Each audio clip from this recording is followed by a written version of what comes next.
powerful, but sadly true. We lived this life for 5 years, and it's not a surprise for me, although it reminds me all my sad stories.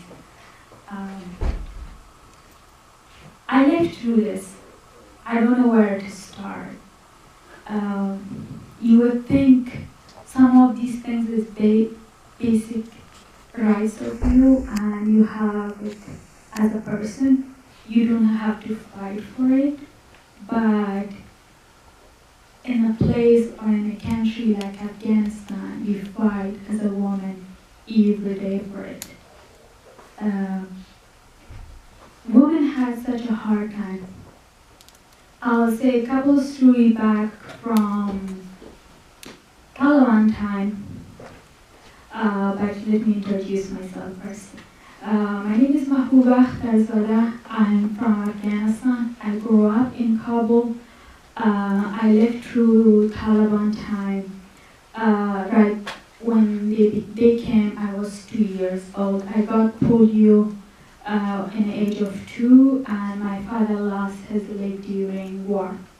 I came to the United States in 2013 because I had no English. I had to learn English, and then I started my undergrad. Fortunately, I was fortunate enough that I got full scholarship in Southern New Hampshire University, and now I'm senior. I will be graduating soon. I'm so excited.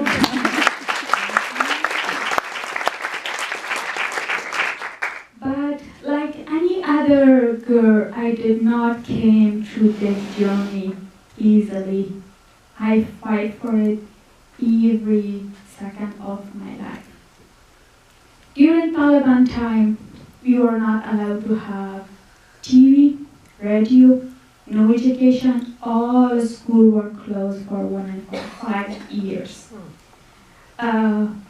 But it was a little easier for guys, but still they had to dress traditionally like Talib in order to go to school, and they were not allowed to study science or something to do with technology or something like that, but they could at least go to school.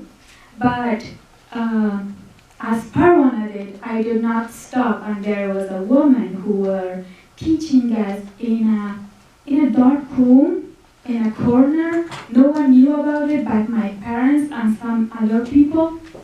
And we will go to that room and we will hide our shoes. If Talib come, they cannot see us. So we can just hide and we had candles. In the candle we were studying. And every day we were going there, but for 3 weeks I stopped going. My dad told me actually that not go to the teacher anymore. And I was wondering all the time why my dad is really supporting education, but why he is telling me not to go.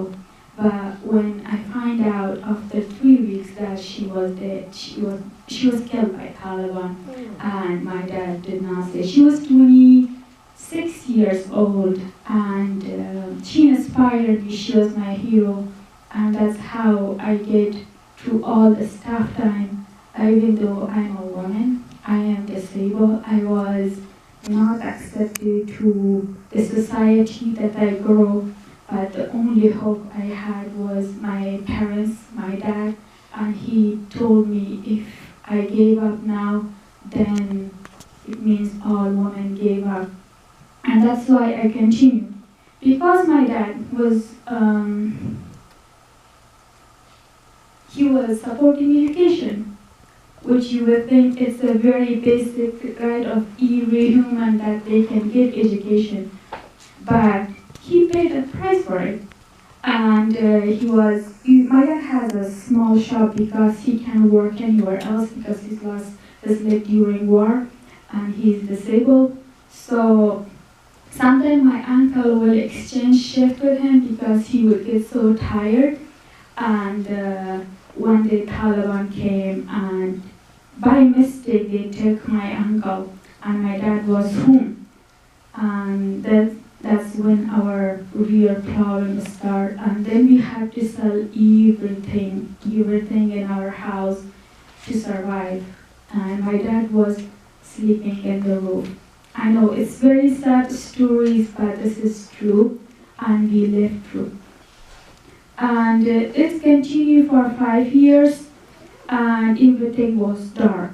During that time, there was no hope, especially for a woman, and especially for me, because I was like, okay, if everyone else is so like in a hard time, I should be more because I'm disabled and I'm a woman. I'm someone who broke the tradition, and I was always wanted to get education, and especially by coming to the States, it was a huge difference. But I paid a huge risk, and I put my family in risk as well by coming to the United States, because I am saving here, but my family is not. If they know about me that I'm studying here, my family will be in trouble. But someone had to break this tradition and this wrong law that they created by themselves. And I did it for all women, and I'm happy that I did this. Wow.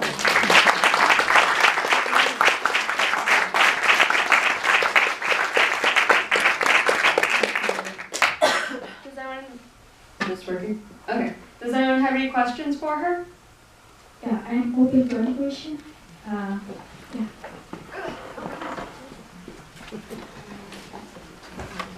Yeah, right. What do you plan to do when you graduate? For now, I'm gonna work for a year to get some, as we call it, work experience, and then I'm gonna continue with my graduate. I'm more interested in software engineering, so probably that. So what is the status of your family now, and how did you ever get to the United States? My family is now in Kabul. I'm the only one in here. I have 4 brothers, 3 sisters. My dad is back, my parents are also back in Afghanistan. And I was studying with a school called Sola School of Leadership Afghanistan. And because there was so many security problems, I was going to that school once a month, ideally, but other things I was continuing by internet and computer. And then they came and represent me, who is fighting for education, and then Southern New Hampshire University gave me a full scholarship and sponsored me. That's how I Wow. Yay. Hi, I also have a disability, and I was just wondering if you feel comfortable telling us what your disability is and how you became disabled. Sure. When I was 2, I got polio because my father was in a hospital, and my mom didn't know her way around because we, in the center of Afghanistan, we speak 2 languages, and my mom didn't know Persian, so she didn't know how to take me to the doctor and to give me to vaccinate me. That's how I got polio.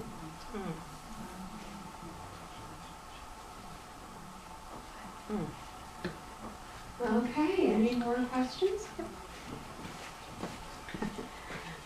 Thank you.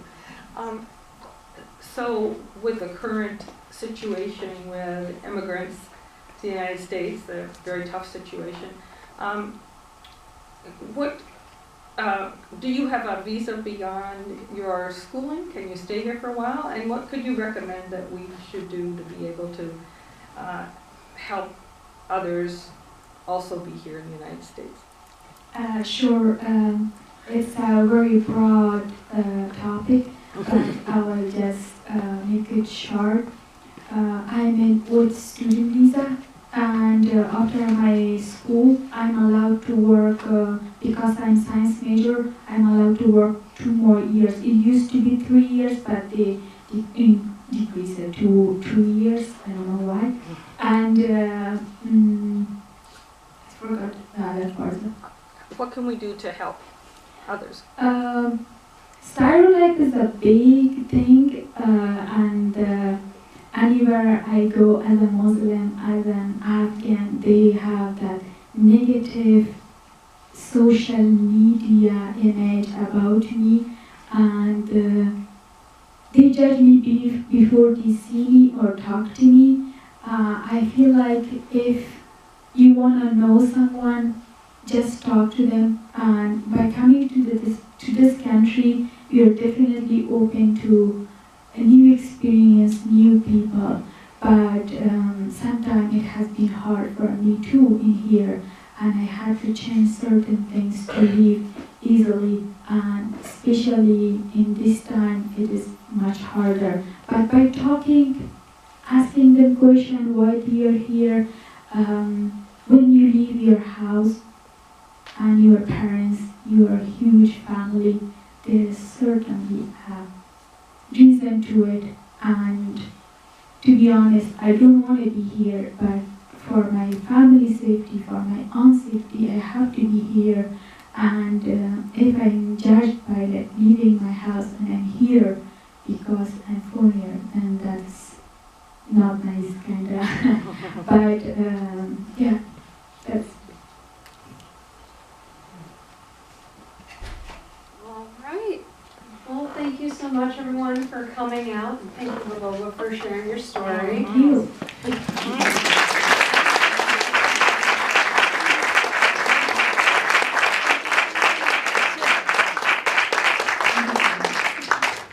Thank you, everyone, for coming out. Thank you from Zondervan Club of Concord, from Lantos Foundation, and from World Affairs Council in New Hampshire. Have a great evening. Go out, buy tickets for next week's show. I told you to do it. And I'll see y'all next week. Thank you. Wow. What a